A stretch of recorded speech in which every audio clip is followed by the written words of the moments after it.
ஐயனார் துணை சீரியலில் நிலா என்கிட்ட கேட்காம எதுக்கு சோழன் வீடை பார்த்தீங்க அப்படிங்கிற மாதிரி ரொம்பவே சோழன்கிட்ட கோவப்பட்டுட்ருக்காங்க. அப்படியே வீட்டுக்கு வராங்க. அப்போ கரெக்டாக சேரன் கேட்குறாங்க, என்னப்பா நிலா வீடெல்லாம் பிடிச்சிருக்கா, நல்லா இருக்கா, நல்லா பார்த்துருக்கானா அப்படின்னு சொல்லி கேட்குறாங்க. அப்போ இதெல்லாம் உங்களுக்கு தெரியுமான்னு தெரிஞ்சுதான் என்கிட்ட நீங்கள் சொல்லலையா அப்படின்னு சொல்லி கேட்டுட்ருக்காங்க.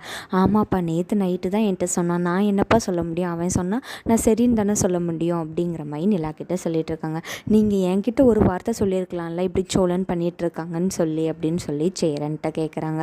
சேரன் அதுக்குமே ஒன்றுமே சொல்லாமல் அமைதியாக நிற்கிறாங்க. அது கூடயே பாண்டி பல்லவனில் நிற்கிறாங்க. அப்போ இதெல்லாம் உங்கள் எல்லாருக்குமே தெரியும், எனக்கு மட்டும்தான் தெரியாது அப்படி தானே அப்படின்னு சொல்லி கேட்குறாங்க. பல்லவன், ஆமாம் நீ அண்ணன் தான் சொல்லக்கூடாதுன்னு சொல்லிட்டான் அப்படிங்கிற மாதிரி சொல்கிறாங்க. அவன் சொல்லக்கூடாது, அவர் சொல்லக்கூடாதுன்னு சொன்னால் நீ சொல்ல மாட்டியா பல்லவா, அண்ணி மேலே அவ்வளோதான் உனக்கு பாசமா அப்படிங்கிற மாதிரி நிலா கேட்குறாங்க. நீங்கள் எல்லோரும் எப்படி நான் போவேன் அப்படின்னு எதிர்பார்க்குறீங்க, என்னாலலாம் அங்கே போக முடியாது, சோழனுக்கு விருப்பம்னா அவரே அங்கே போய் இருக்கட்டும் அப்படிங்கிற மாதிரி சொல்லிகிட்டு இருக்காங்க. இதுதான் இனி வரப்போகிற எபிசோடில் நடக்க போகுதுன்னு நான் நினைக்கிறேன் ஃப்ரெண்ட்ஸ். நீங்கள் என்ன நினைக்கிறீங்க?